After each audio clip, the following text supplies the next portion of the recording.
வணக்கம். மலைநாடு யாத்திரா வந்திருக்கீங்க, உங்களோட எக்ஸ்பீரியன்ஸ் எப்படி இருந்துச்சு? ரொம்ப அற்புதமான ஒரு நமஸ்காரம். ரொம்ப ஒரு அற்புதமான ஒரு திவ்யமான தரிசனங்கள். நாங்கள் இதெல்லாம் தனியாக வந்து பார்க்க முடியுமாங்கிறதே வந்து யோசிக்கவே முடியாது. இவ்வளோ தூரம் வந்து அதுவும் அர்ஜுனன் மாதிரி ஆளெல்லாம் கூட எங்களுக்கு இது 2வது ட்ரிப். அவர் கூடவே சூப்பரான ட்ரிப்பு. இவ்வளோலாம் அழகான ஒரு ட்ரிப்பெல்லாம் வந்து அற்புதம். அதெல்லாம் கொடுத்து வச்சுருக்கணும் யார் இருந்தாலும். Super trip. நமஸ்காரம். நான் வந்து பாயிண்ட் சொல்ல போகிறேன். ஏன்னா ரொம்ப எக்ஸலண்ட் எக்ஸ்பீரியன்ஸ். ஃபஸ்ட்டு ஒன் வந்து அந்த கோயிலை பற்றி எங்களுக்கு அட்வான்ஸாக இன்ஃபர்மேஷன் கொடுத்தது. ஏன்னா அங்கே போன உடனே நாங்கள் கேள்வியே கேட்காம எங்களுக்கு எல்லா இன்ஃபர்மேஷனும் அட்வான்ஸாக கொடுத்தது.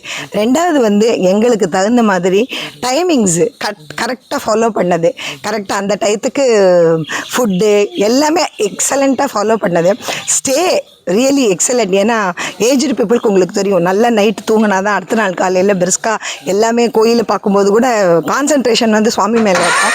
நல்ல ஒரு எக்ஸலண்ட் ஸ்டே, ரொம்ப கம்ஃபர்டபுள் ஸ்டே, எல்லாமே ரொம்ப க்ளீன் எல்லாமே இருந்தது. அதே மாதிரி இன்னொரு விஷயம் வந்து எங்களுக்கு வந்து எப்போ வந்து ரெஸ்ட் ரூம் போகணும் முதற்கொண்டு அவர் வந்து கரெக்டாக அதுக்கு தகுந்த மாதிரி இந்த இடத்துக்கு இங்கே போங்க அங்கே போங்க அவ்வளோ இன்ஃபர்மேஷன் ஃபுல். அர்ஜுன் எப்படின்னா மிஸ்டர் அர்ஜுன் வந்து ஆல் இன்ஃபர்மேட்டிவ் ஃபிங்கர் டிப்ஸில் வச்சுருக்காரு எல்லாமே. ஸோ அதனால் எங்களுக்கு ரொம்ப comfortable. We enjoyed all these 3 days. We enjoy. This is the second trip for us. இது வந்து எங்களுக்கு ரொம்ப சந்தோஷமாக இருந்தது. நெக்ஸ்ட்டு நாங்கள் எல்லா ட்ரிப்பும் வந்து இவங்க இந்த யாத்திரா இவங்களோட தான் போகணும்னு நானே முடிவு பண்ணியிருக்கேன்.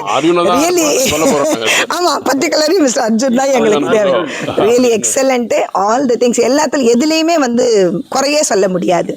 Really excellent. 100% we are happy. எனக்கு என்ன சொல்கிறதுன்னா, எங்களை விட அவருக்கு தான் வந்து நிறைய கடவுளுடைய பிளெஸ்ஸிங்ஸு. இன்னும் நிறையா அவங்க நல்லா பண்ணணும், நிறையா டூர்ஸ் பண்ணணும், நிறைய பேரை கூட்டின்னு போய் அவங்களுக்கு நல்ல தர்ஷனம் எல்லாம் காட்டி கொடுக்கணும். அதுக்கு வந்து அவங்களுக்கு all the best and then all the blessings from God. Thank you.